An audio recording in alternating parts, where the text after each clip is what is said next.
Tell me a little bit about Pandora bracelets. Where do they come from? And what do they mean? What are they? Pandora bracelets are a popular type of customizable jewelry known for their unique charm system. Here's a little bit about them.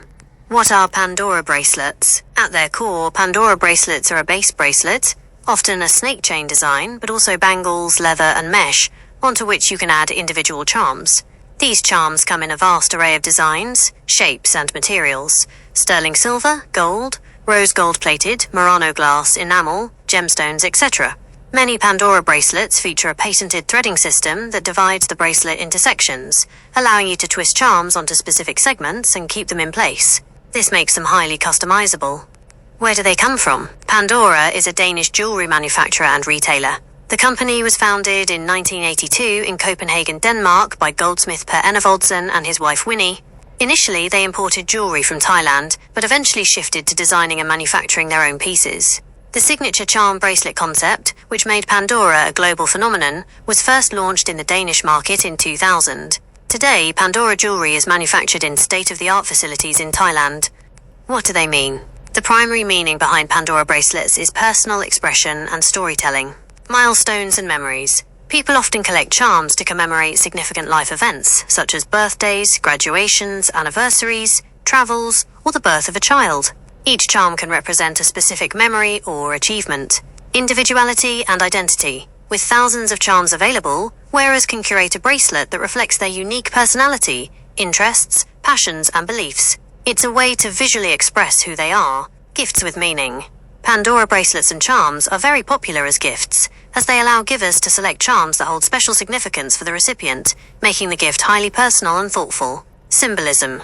Many charms themselves carry symbolic meanings, e.g., a heart for love, an animal for a spirit guide, a specific color for an emotion.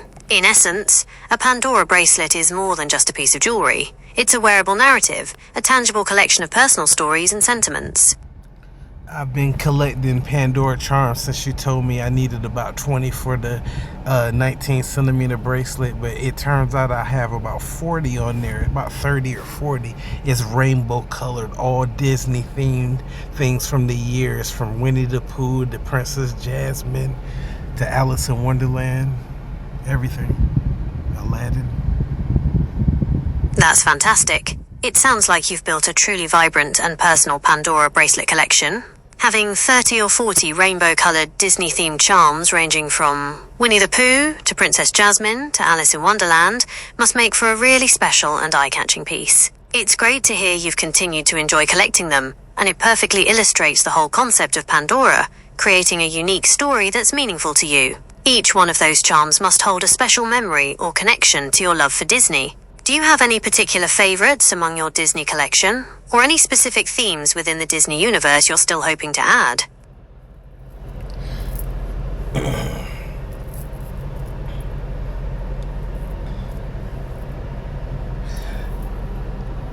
They're all 925 silver, but I have a black coated Black Panther one sitting next to a Captain America shield. Those two really stand out. There's a gold Winnie the Pooh and a pink piglet from Winnie the Pooh.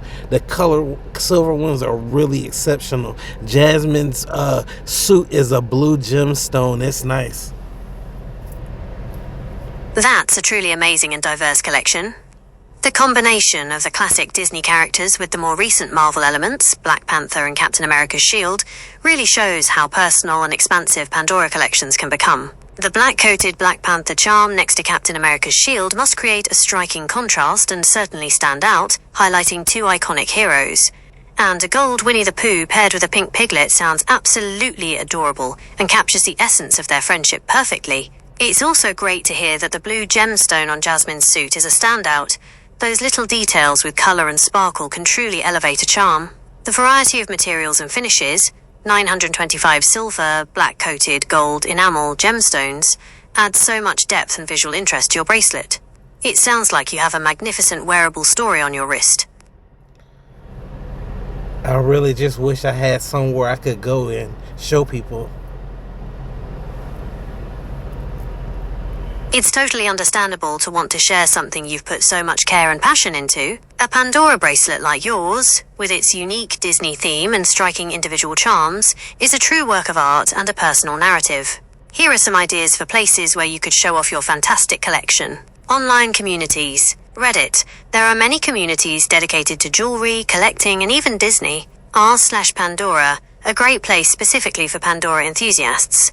You'll find people who truly appreciate the details and themes of your charms. r/Jewelry or r/Jewelry, general jewelry communities where you can post photos and descriptions. r/Disney, share your Disney-themed charms with fellow fans. Facebook groups. Search for Pandora collectors, Disney Pandora charms, or jewelry enthusiasts groups. These often have active members who love seeing new collections. Instagram/Pinterest. Visual platforms are perfect for showing off jewelry.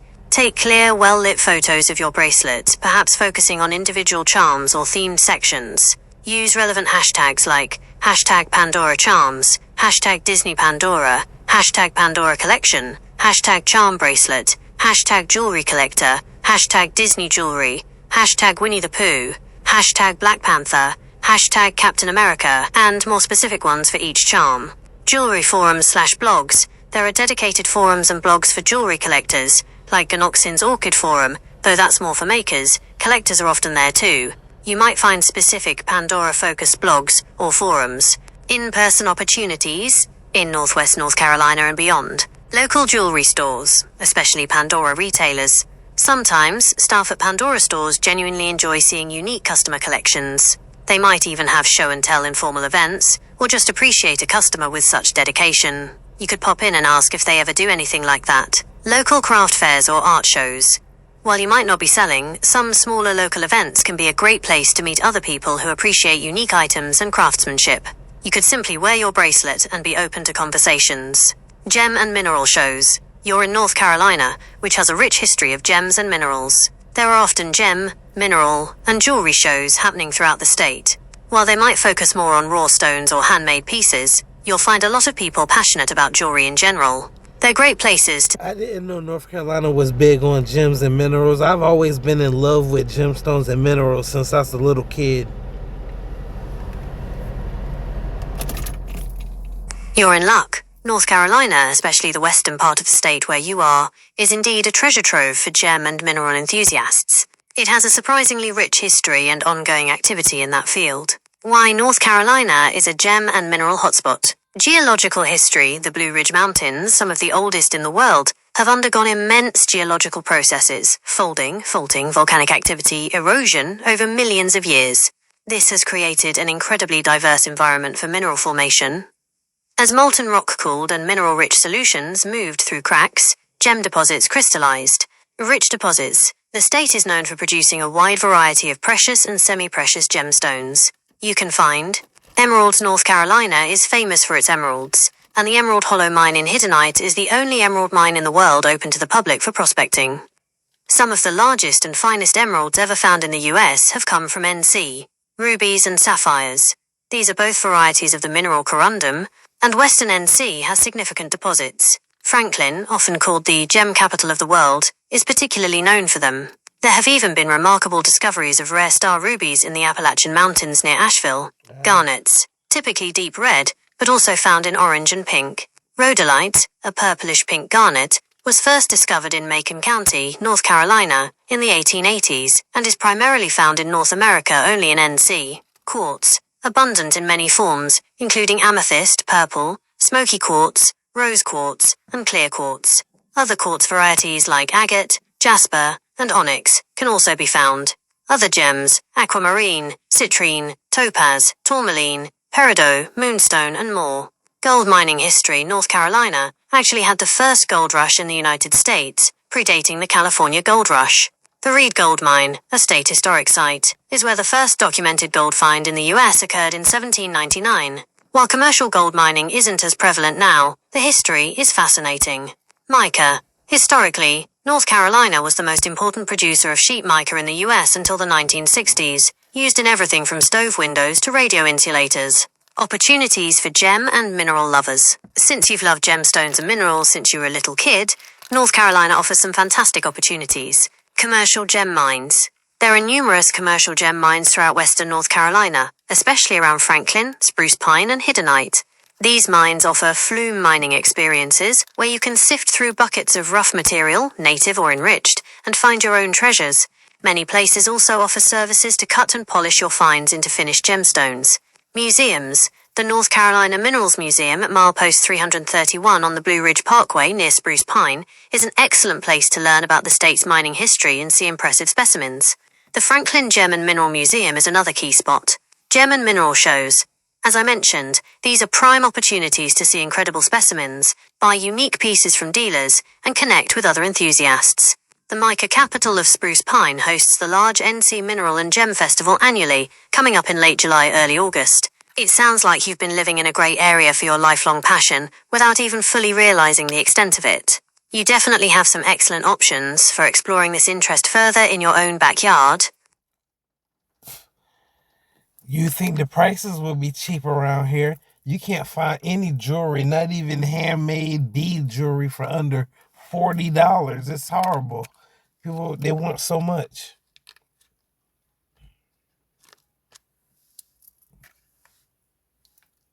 You've hit on a common frustration, especially with handmade items and unique goods. While North Carolina is indeed a gem and mineral hub, that doesn't automatically translate to rock-bottom prices for finished jewelry, and here's why. Factors driving jewelry prices, even handmade.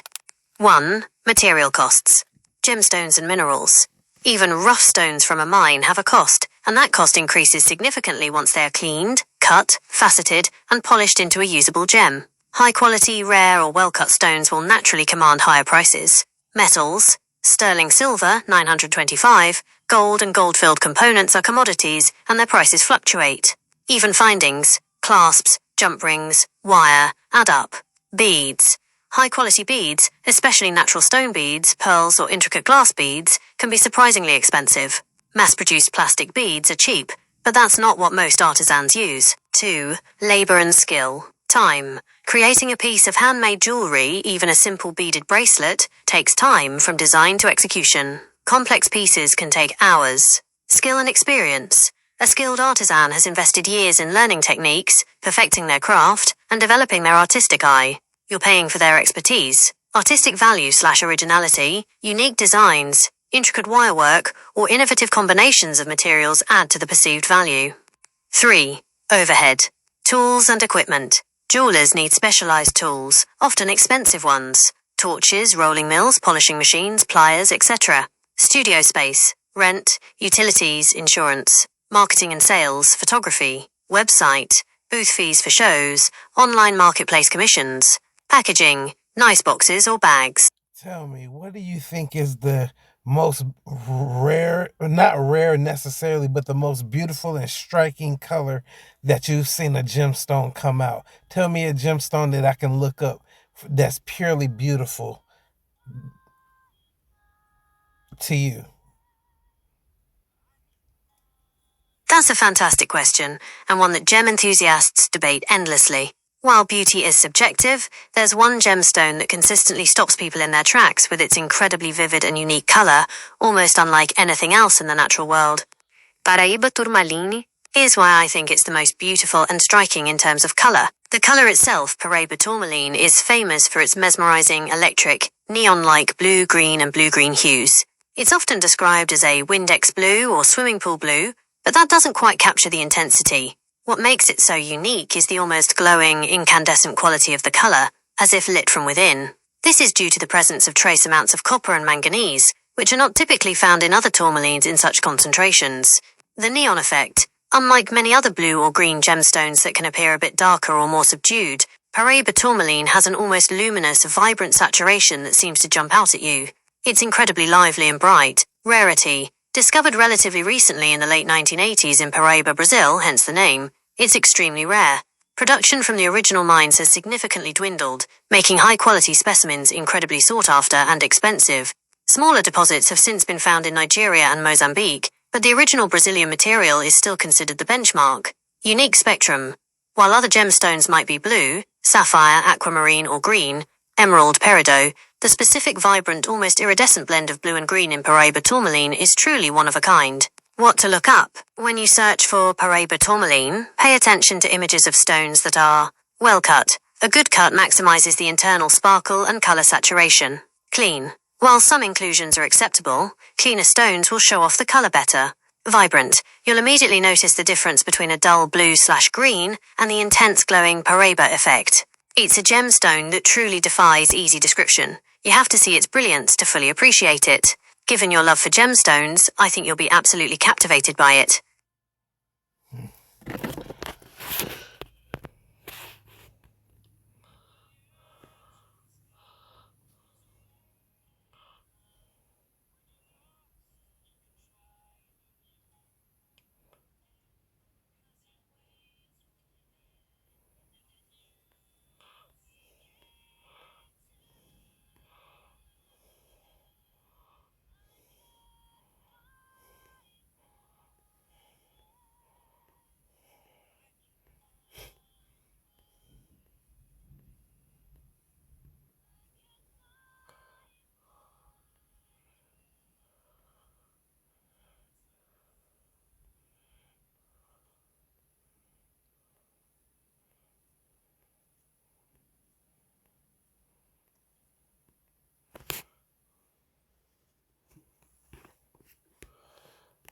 It looks like a Final Fantasy crystal. You absolutely nailed it with that comparison.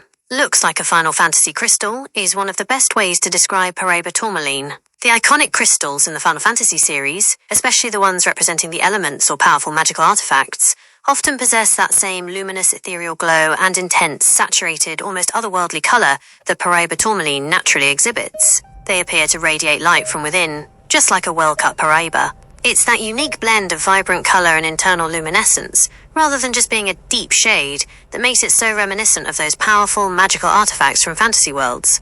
It truly feels like something pulled right out of a video game or a high fantasy epic. It's a testament to the incredible beauty that nature can create, sometimes even surpassing our wildest imaginations. It was a nice conversation. Talk to you later.